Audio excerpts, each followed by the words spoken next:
Did you ever have a genuine breakthrough around money, or felt as though you did, where something suddenly clicked for you? You understood a pattern, or you felt different, you felt lighter, optimistic. You felt like things were finally going to change for you. And then a few weeks later, you found yourself back in the same financial situation and emotional situation. The same income, the same stress, the same worries, the same ceiling. And if that's happened to you, it doesn't automatically mean that the breakthrough was fake. But it does mean that something is deeper, something still holding the old reality in place for you. And once you understand that mechanism, the whole cycle starts to make a lot more sense.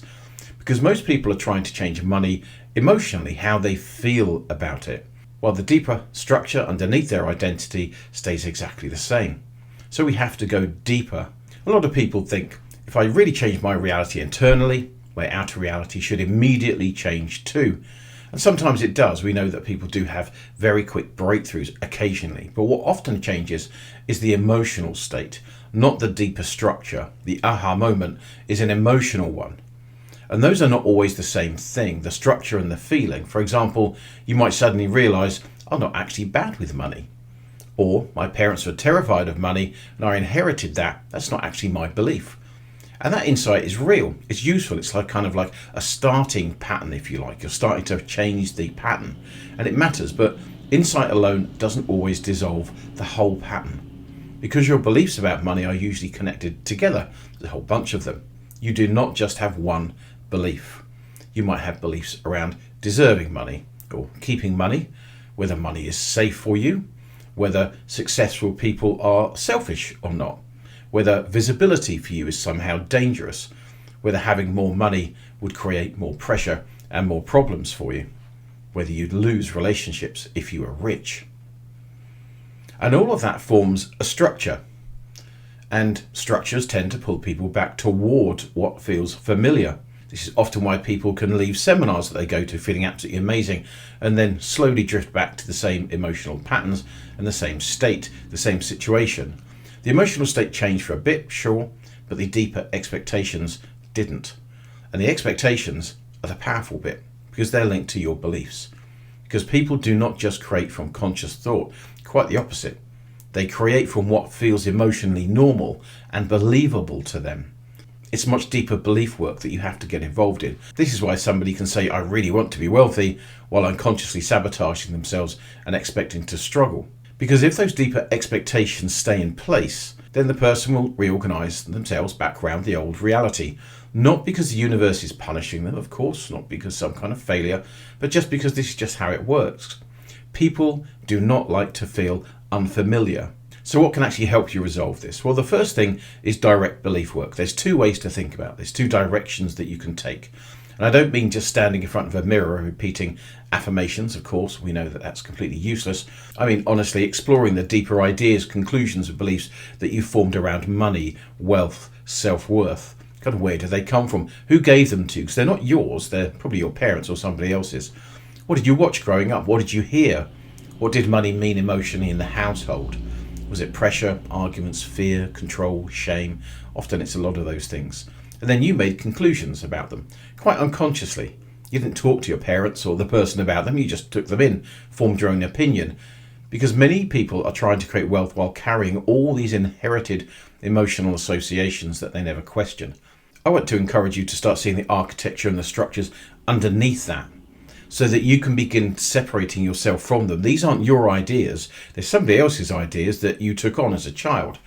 So you can start deciding, is this actually true for me? Do I still want to organize my identity around this? Who would I be if I didn't have this story? That's much deeper work than trying to force some kind of positive thought on top of fear. That's why all these techniques fail again and again and again. So the second path is building evidence. And this matters more than most people realize. This is a really good way to begin to change your beliefs, because confidence grows through evidence that we can see, we can understand, not just kind of trying to motivate ourselves. For example, if somebody believes that money never works out for me, then if they had experiences that begin to challenge that expectation, just small wins every now and again, new opportunities, unexpected support, a new income stream, a successful conversation, or a better decision that they made, this is proof to them. And this is important because most people ignore these things because They're too focused on the final result. The final result comes through opening up doors of probabilities or small steps.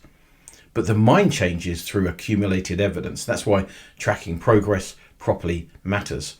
Because over time, evidence begins to weaken the old belief certainty. You stop living from a memory and you start living from the present moment, which is where the power is, from your present experience. This is also why understanding something intellectually is not always enough. It's rarely enough, to be honest. You can understand your money patterns perfectly. You can say, oh yeah, I understand exactly why I've got those, and they're not my ideas, but you can still emotionally react to them because they mean something to you. Because understanding and resolution are two different things. You have to understand what they mean to you and create new meaning. And honestly, a lot of people stay trapped consuming more and more information about manifesting, and they never realize that they can just change the deeper emotional structure underneath. But the truth is, information alone doesn't dissolve identity. I wish it did, but it doesn't. Experience does. Emotional honesty does. New evidence does. Direct inner work does. And that's where lasting change begins, but it's the thing that people avoid, is doing the work. So if your money reality did keep resetting after what felt like really positive breakthroughs, then it doesn't mean automatically that nothing's happened. It means that something did happen, something did shift for you. But it also means that these deeper structures are still holding sway, if you like, in the old reality. They're still in place. Once you understand that, then you know where to go. You stop chasing emotional highs, stop the workshops, stop trying to just feel good, and just start sitting down with yourself. Start working with these deeper patterns underneath the experience. So I hope that resonates. Let me know in the comments. And if you want more help understanding the structures around beliefs, there's a belief blueprint. We've got a money workshop coming up very soon, every single month. And then there's the Reality Map app as well. All the links will be in the description for you to explore. That's it. Have a great day. Comment and I will answer. That's it. I hope you enjoyed that. Try these 2 ways to begin to explore, to change your money situation. And in the description, there will be 3 links. One through to the Belief Blueprint, where you can begin to start getting some training on belief work. The second one is to lodge your interest in a money workshop that we're going to do. So if this resonates, let me know in the comments. I'd love to hear your comments. In the description will be the Belief Blueprint download, a link to do that, which gets you in touch with the belief work that you have to do. We also have money workshops coming up, and you'll get access to the Reality Map app as well, where you can begin to log and experience your manifesting in real time, which will really help you manifest anything that you want, including money.